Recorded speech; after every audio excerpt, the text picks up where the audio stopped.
नमस्कार, मी तुषार देशमुख. या online digital प्लॅटफॉर्मवरती तुम्हा सर्वांचं मनपूर्वक स्वागत. या व्हिडिओच्या माध्यमातून आपल्याशी संवाद साधण्याचे मुख्य कारण म्हणजे नुकतीच 17,471 पदांची पोलीस भरती प्रक्रिया अर्ज स्वीकृती प्रक्रिया चालू आहे. ह्यासाठी सर्वात महत्त्वपूर्ण बाब म्हणजे आपण मागील अनेक दिवसापासून ज्यांनी पोलीस भरतीसाठी परिपूर्ण तयारी केली होती, अगदी शारीरिक सरावापासून ते लेखी परीक्षेपर्यंत वेगवेगळ्या क्लासेसच्या माध्यमातून आपल्या सर्वसामान्य कुटुंबातील मुलांनी, अगदी आईवडिलांनी अनेक वर्षापासून मुलांना तयारीसाठी आर्थिक पदरमोड करून पूर्ण तयारीनिशी येत्या पोलीस भरतीला सामोरे जाण्यासाठी परिपूर्ण तयारी केली.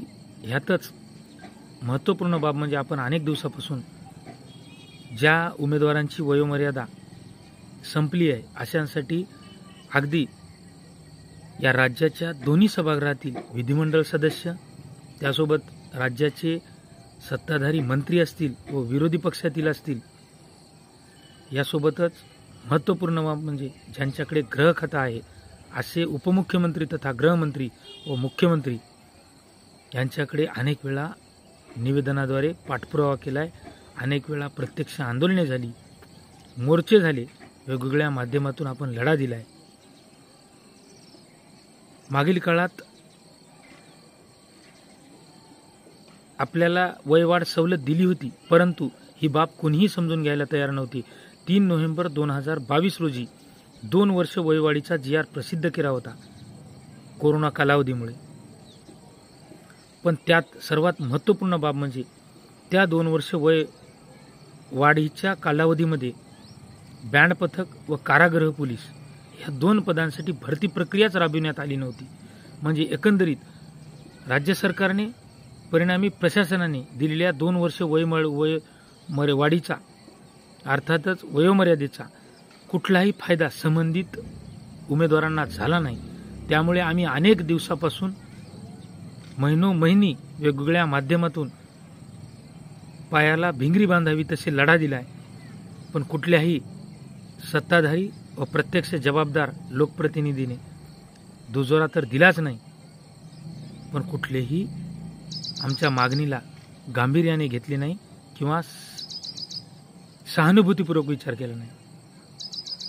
अक्षरशः राज्यातील ह्या वयोमर्यादा संपलेल्या व शिवाय विशेष करून परिपूर्ण तयारी केलेल्या, फक्त वयोमर्यादेमुळे या भरती प्रक्रियेपासून वंचित दूर राहत असलेल्या उमेदवारांची संख्या राज्यामध्ये तब्बल 1 लाख आहे. असे असताना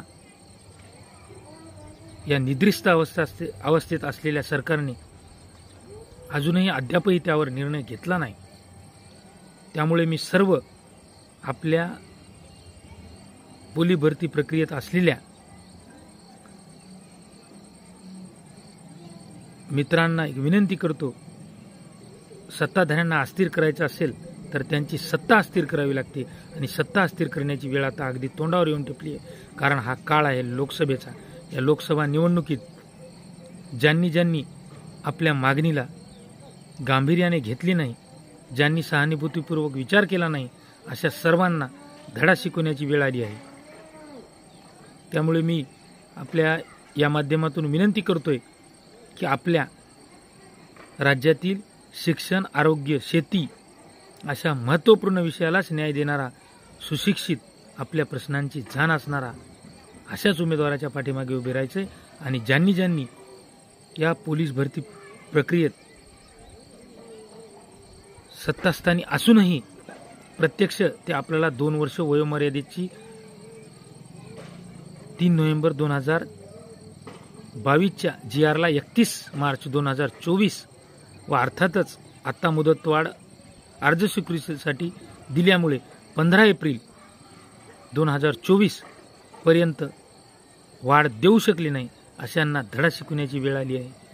त्यामुळे मी सर्वांना या माध्यमातून विनंती करतोय की आपण सर्वांनी यांना या लोकसभेच्या निवडणुकीच्या माध्यमातून नक्कीच आपल्या बेरोजगारांची ताकद दाखवून द्यायची आहे. चला तर मग आपण सर्व सज्ज होऊया. तोपर्यंत धन्यवाद. लवकरच भेटूया नवीन विषयासह.